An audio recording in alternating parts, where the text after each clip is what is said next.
April, and just how the change from summer to fall makes you want to prepare your home for hunkering down and being cozy inside for the season. Spring makes me want to clean and simplify my space as much as possible to help welcome and enjoy the upcoming warm weather. So my home is small by typical American suburban standards, just over 1,000 square feet. So tidying the whole thing is a fairly quick process, but doing a deep clean takes much longer and feels more like a seasonal ritual. I found a half-full bottle of cast iron soap under my kitchen sink during a recent minimalist-ish purge, and I'd recently come across a recipe for an all-purpose cast iron cleaner. You just need a spray bottle, a cup of distilled water, and a tablespoon of liquid cast iron soap. And typically you need 10 drops of essential oils, but the cast iron soap I have left over is already fragrant, so I'm omitting that step. If you don't have distilled water, which I did not, you can boil regular water and wait for it to cool completely before adding your other ingredients. So cast iron soap all-purpose cleaner is safe and non-toxic, which is important to me because I have a toddler and a dog who get into everything. It's safe for the environment, biodegradable, gentle on most surfaces and on skin.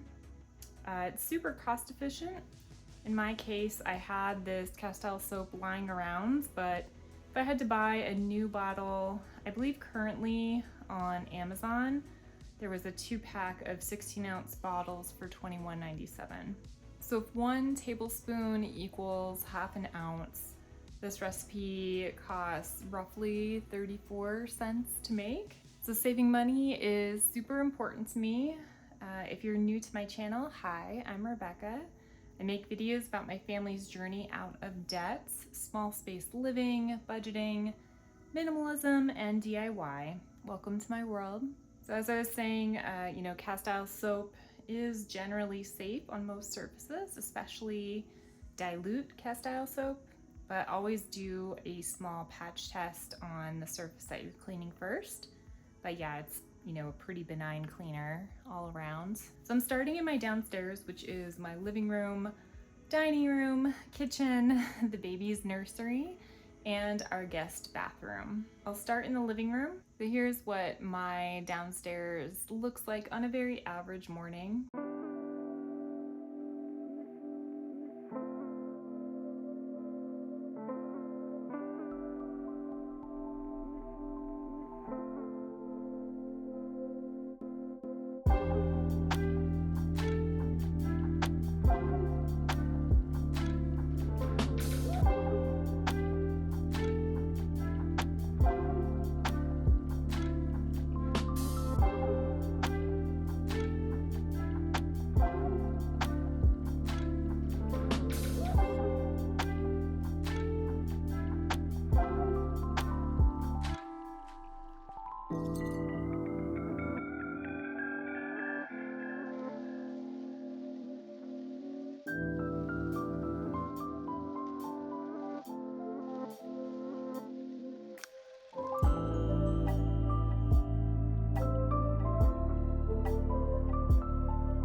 In addition to thoroughly cleaning my home, which is always a good thing, including spots I don't get to as frequently, doing a springtime deep clean and refresh gives me the opportunity to sort through a lot of our belongings and get rid of, the things we don't really use frequently anymore.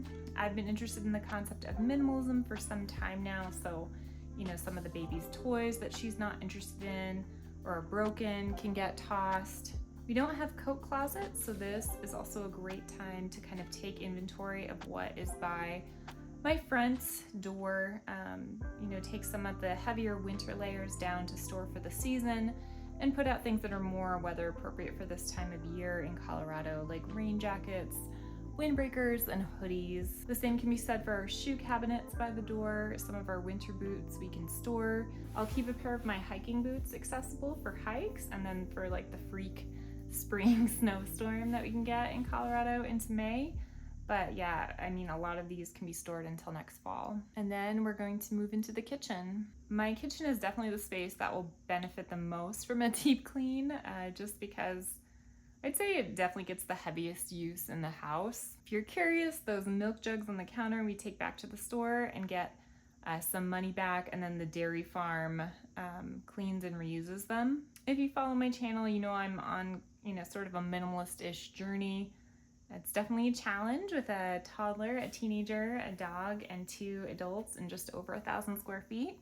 But it also kind of makes it a necessity. Things could get out of control and hoarders-ish in a hurry if I didn't evaluate and reevaluate what we actually need and use from day to day. My house is definitely not ever going to be Instagram worthy, but I'm trying to keep it somewhat serene and definitely livable.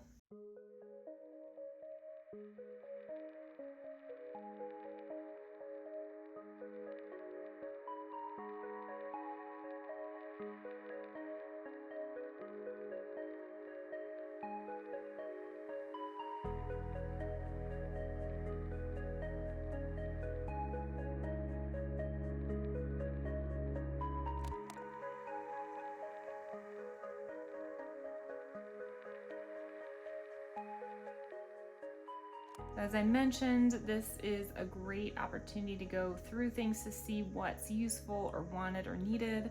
And there are few things that outlive their usefulness quicker than baby clothes. So I resell clothes in a few ways.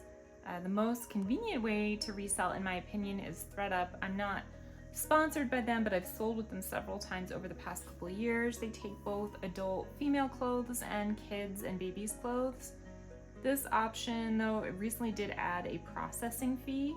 So I only use it if I know I have brand name clothes that will sell really easily. Also, their processing times can take weeks and weeks, sometimes months and months. So you have to send off your stuff kind of knowing that you're playing the long game. They do have a donation option where they will donate what they don't sell, which is again kind of less of a hassle left for me in the end. There's a couple of chain consignment stores I like in the Denver metro area. These options are good and free, but they can also be time consuming. The times I've sold with these places, I've had to drop off in the morning and processing was not done until later in the evening, which means I had to go back, make another trip to pick up the cash. And what they don't decide to buy from you, they give back to you, which then requires another trip to Goodwill or finding an alternative way to sell your old belongings. And if you're in the Denver or Philadelphia metro areas, there's also a company called Goodbye Gear. This company is a great resource for reselling baby gear. I actually bought pretty much all of my stuff for my daughter from Goodbye Gear, and it was all like open box. They give you the option, you can do like open box, slightly used. They have all kind of levels of wear for their gear. In an upcoming video where I'll go over some of my favorite money making and money saving ideas in depth, I'll reveal what I made from the springtime clothing purge.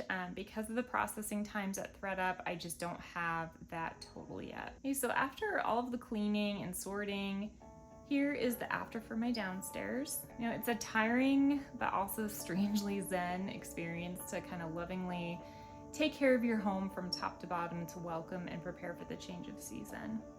So I hope you enjoyed hanging out while I clean and organize my small home.